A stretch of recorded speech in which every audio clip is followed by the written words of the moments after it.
नमस्कार। प्रादेशिक समाचार के साथ मैं पूनम किरकेट्टा। पहले मुख्य समाचार। प्रधानमंत्री नरेंद्र मोदी ने श्री अरबिंदो की जयंती पर किया स्मारक सिक्का जारी। बोले, स्वतंत्रता संग्राम में श्री अरबिंदो का महत्वपूर्ण योगदान।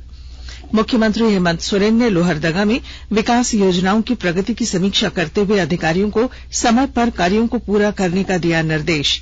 हजारीबाग के एमपी एमएलए कोर्ट ने रामगढ़ विधायक ममता देवी को गोला में हुए गोलीकांड में 5 साल की सुनाई सजा, 10,000 रुपए का लगाया जुर्माना। और केंद्रीय स्वास्थ्य राज्य मंत्री ने लोकसभा में सांसद संजय सेठ के प्रश्न का दिया उत्तर। झारखंड को स्वास्थ्य क्षेत्र के लिए पिछले 3 वर्षों में केंद्र सरकार ने दिए 2,604 करोड़ रुपए। और अब समाचार विस्तार से। प्रधानमंत्री नरेंद्र मोदी ने श्री अरबिंदो की 150वीं जयंती के उपलक्ष्य में आयोजित एक कार्यक्रम को वीडियो कॉन्फ्रेंस के माध्यम से संबोधित किया। कार्यक्रम के दौरान प्रधानमंत्री ने श्री अरबिंदो के सम्मान में एक स्मारक सिक्का और डाक टिकट जारी किया। प्रधानमंत्री ने कहा कि उनके जीवन में शोध के साथ साथ सामाजिक प्रतिशोध भी था। उनका जीवन एक भारत श्रेष्ठ भारत की भावना से प्रेरित था। अरबिंदो ऐसे व्यक्तित्व थे जिनके जीवन में आधुनिक शोध भी था, राजनैतिक प्रतिरोध भी था और ब्रह्मबोध भी था। उनकी पढ़ाई लिखाई इंग्लैंड के बेहतर से बेहतर संस्थानों में हुई। उन्हें उस दौर का सबसे आधुनिक माहौल मिला था, ग्लोबल एक्सपोजर मिला था। उन्होंने खुद भी आधुनिकता को उतने ही खुले मन से अंगीकार किया। लेकिन वही अरबिंदो देश लौट कर आते हैं तो अंग्रेजी हुकूमत के प्रतिरोध के नायक बन जाते हैं। श्री अरबिंदो का जन्म 15 अगस्त 1872 को हुआ था। वे एक दूरदर्शी व्यक्ति थे जिन्होंने भारत के स्वतंत्रता संग्राम में महत्वपूर्ण योगदान किया था। लोहरदगा जिला परिषद में मुख्यमंत्री हेमंत सोरेन ने लोहरदगा और गुमला जिले की योजनाओं की प्रगति की समीक्षा की। सरकारी कामकाज की समीक्षा के बाद मुख्यमंत्री हेमंत सोरेन ने कहा कि सरकारी काम कुछ अच्छा कुछ खराब हुआ है। मुख्यमंत्री ने लोहरदगा और गुमला जिले के प्रशासनिक और पुलिस अधिकारियों के साथ समीक्षा बैठक की। उन्होंने बैठक में योजनाओं के क्रियान्वयन में कमियां पाते हुए उसे सुधारने और समय पर काम पूरा करने का निर्देश दिया। मुख्यमंत्री ने कहा कि सरकार आपके द्वार कार्यक्रम की समीक्षा की गई, जिसमें मिलीजुली प्रगति देखी गई। बातें तो बहुत हुई है, कुछ अच्छी है, कुछ खराब है और सभी चीजों को सुधारने का निर्देश भी दिया गया है। कई चीजों को टाइम बाउंड काम पूरा करने के लिए निर्देश दिए गए हैं और काम ना होने पर कार्रवाई करने का भी हम लोगों ने उनको बिल्कुल स्पष्ट रूप से निर्देश दे दिया है। सभी चीजों पर हम लोगों ने समीक्षाएं की है और कई चीजें अभी प्रोग्रेस जो सरकार आपके द्वार कार्यक्रम हुआ उनकी उपलब्धियों को देख रहे थे, उनकी जानकारी ली हमने।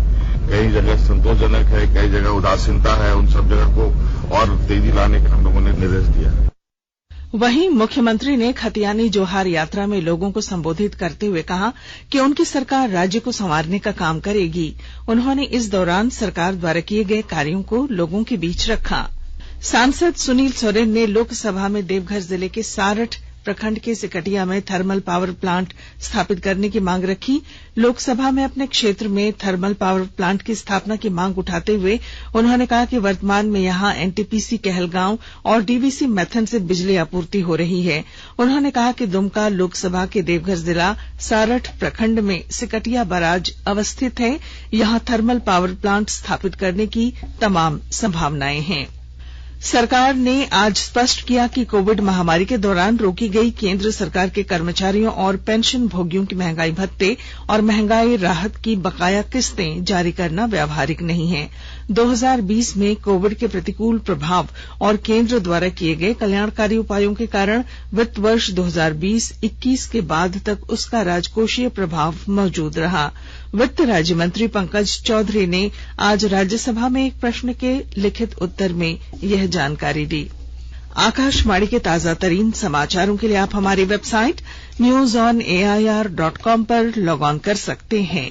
ताजा समाचार Twitter handle @AIR news alerts और Facebook page all India radio news पर भी उपलब्ध है। आप प्रादेशिक समाचार एकांश के ट्विटर हैंडल @AIR न्यूज _ और फेसबुक, इंस्टाग्राम पेज तथा YouTube channel AIR news Ranchi पर भी हमारे बुलेटिन सुन सकते हैं। प्रादेशिक समाचार आप आकाशवाणी रांची से सुन रहे हैं। रामगढ़ के इनलैंड पावर गोलीकांड मामले में विधायक ममता देवी को 5 साल की सजा सुनाई गई है। हजारीबाग व्यवहार न्यायालय स्थित एमपी एमएलए कोर्ट ने फैसला सुनाया। कोर्ट ने विधायक ममता देवी समेत 13 लोगों को दोषी ठहराया था। इसी के तहत आज कोर्ट ने ये फैसला सुनाया। फैसले को लेकर सुबह से कोर्ट परिसर में लोगों की भीड़ उमड़ने लगी थी। सभी फैसले के इंतजार में थे और आखिरकार दोपहर करीब 4 बजे कोर्ट ने विधायक ममता देवी को 5 साल की सजा सुनाई। आज माननीय कोर्ट के द्वारा जो सेंटेंस के पॉइंट में जो रखा गया था, आज सभी अभियुक्तों को धारा 148 आईपीसी में 2 साल आरआई, 332 में 2 साल आरआई, 333 में 5 साल आरआई, 307 में 5 साल आरआई और 10,000 फाइन।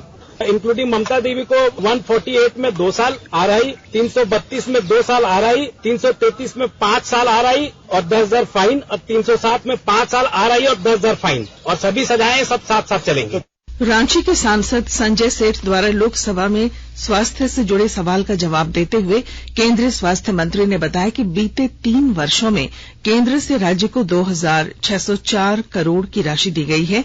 वहीं वित्त वर्ष 2021-22 में करीब 691 करोड़ की राशि निर्गत की जा चुकी है। सांसद संजय सेठ के सवाल के जवाब में केंद्रीय स्वास्थ्य मंत्री ने बताया कि राज्य को आवंटित निधियों का परिणाम बेहतर हो, इसके लिए प्रत्येक 3 महीने में समीक्षा भी की जाती है। एनजीओ को प्रदान की गई राशि, उसके उपयोग, उसका मूल्यांकन, इन सभी के रिकॉर्ड को राज्य स्तर पर रखा जाता है। जामताड़ा में आज सबकी योजना सबका विकास अभियान के तहत 3 दिवसीय प्रशिक्षण कार्यक्रम की शुरुआत की गई। प्रशिक्षण कार्यक्रम का शुभारंभ करते हुए उप विकास आयुक्त अनिल सन लकड़ा ने कहा कि कुल 9 योजनाओं का क्रियान्वयन किया जाएगा। इसके लिए प्रशासनिक स्तर से सभी आवश्यक तैयारियां पूरी की जा रही हैं। उन्होंने कहा कि केंद्र सरकार की इन महत्वाकांक्षी कार्यक्रम के माध्यम से ग्रामीण क्षेत्रों में महिलाओं और गरीब परिवारों का अपेक्षित विकास संभव हो सकेगा। पूर्वी सिंहभूम जिले के जादूगोड़ा में हाई टेंशन तार की चपेट में आने से एक हाथी की मौत हो गई। ग्रामीणों ने इसके लिए बिजली विभाग और वन विभाग को जिम्मेवार ठहराया है।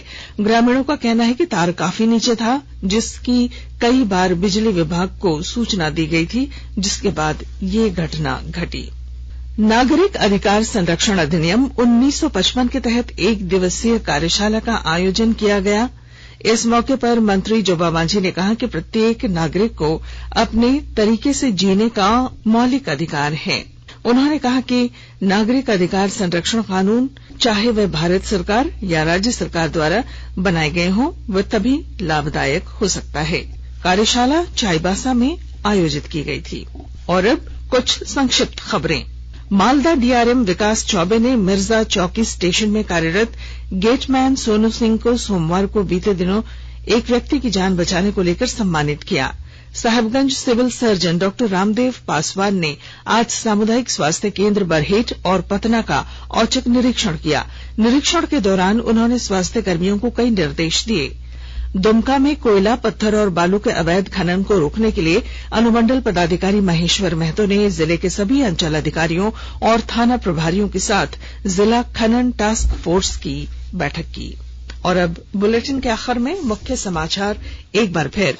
प्रधानमंत्री नरेंद्र मोदी ने श्री अरबिंदो की जयंती पर किया स्मारक सिक्का जारी। बोले, स्वतंत्रता संग्राम में श्री अरबिंदो का महत्वपूर्ण योगदान।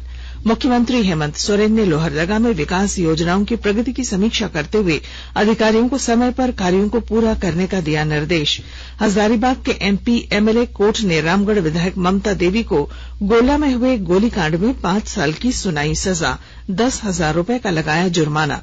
और केंद्रीय स्वास्थ्य राज्य मंत्री ने लोकसभा में सांसद संजय सेठ के प्रश्न का दिया उत्तर। झारखंड को स्वास्थ्य क्षेत्र के लिए पिछले 3 वर्षों में केंद्र सरकार ने दिए 2,604 करोड़ रुपए। और इसके साथ ही आकाशवाणी रांची से प्रादेशिक समाचार का ये बुलेटिन समाप्त हुआ। नमस्कार।